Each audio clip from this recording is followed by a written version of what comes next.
These are the scenes of protests in solidarity with Palestinians and hashtag Palestinian Lives Matter raging across the world, in London and in countries like Kuwait, Oman, Pakistan, Tunisia and Turkey. And these are the most recent scenes of the deadly exchange of fire between Palestinian militants in the Gaza Strip and the Israeli military. The situation has intensified to an extent the UN and the global fraternity is now urging immediate de-escalation, fearing a full-scale war. United Nations Middle East Peace Envoy Tor Wennesland has asked leaders on all sides to take the responsibility of de-escalation.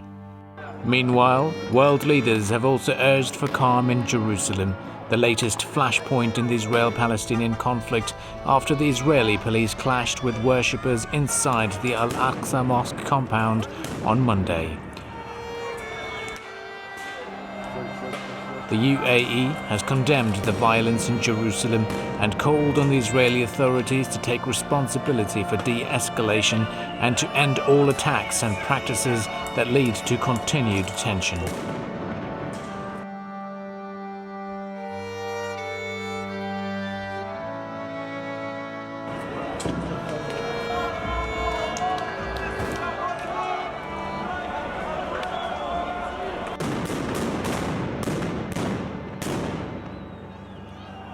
I had a conversation with Bibi Netanyahu not too long ago. I'll be putting out a statement very shortly on that.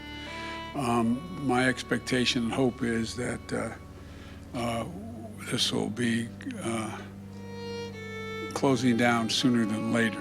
But Israel has a right to defend itself when you have thousands of rockets flying into UN Secretary General Antonio Guterres has said that he is gravely concerned by the ongoing violence.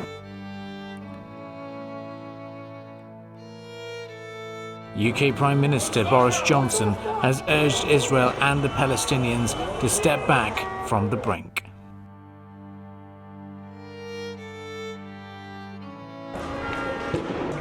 The European Union's top diplomat has also called for calm in Jerusalem.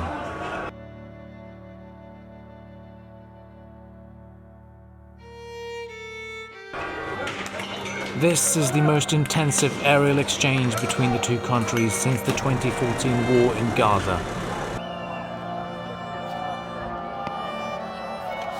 But what caused the escalation? For weeks, tensions were simmering in Jerusalem between the city's minority Arab citizens and right-wing Jews over planned eviction of Palestinian families from the Sheikh Jarrah neighborhood of East Jerusalem. The impending court ruling on the fate of the Palestinian families was ultimately postponed due to the unrest.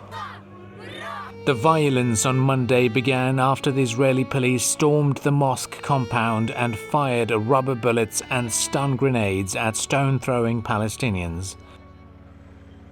The March in Jerusalem Day, an annual event observed by Jews to mark the capture of East Jerusalem in 1967, also intensified the clashes.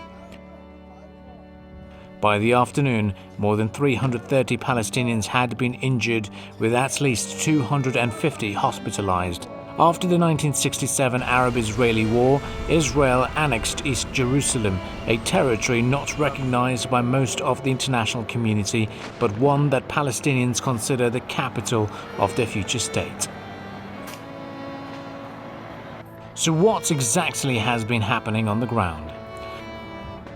More than 1,000 rockets have now been fired by Palestinian militants, according to Israel.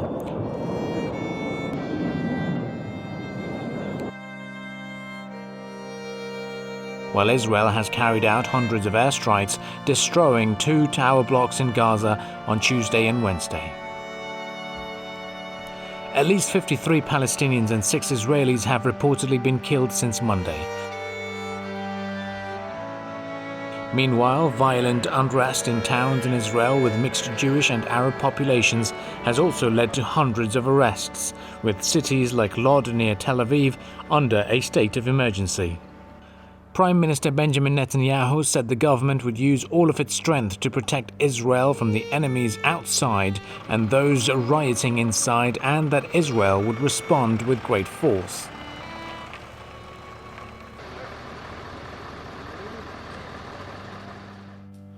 חמאס והג'יהאד האסלאמי שילמו, ואני אומר לכם כאן, ישלמו מחיר כבד מאוד על התוקפנות שלהם.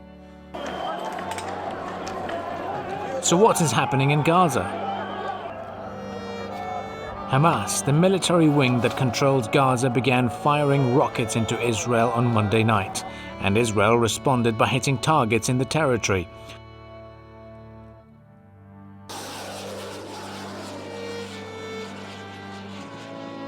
On Wednesday, Israel confirmed the killing of senior Hamas officials in Gaza while targeting missile-launching sites, while Hamas has confirmed the death of its commander in Gaza City in what has been the IDF's largest strike in Gaza since the conflict in 2014.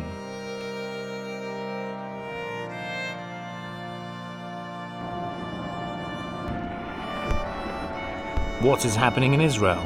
On Wednesday morning, IDF claimed an Israeli soldier was killed by an anti-tank missile fired from Gaza into Israel.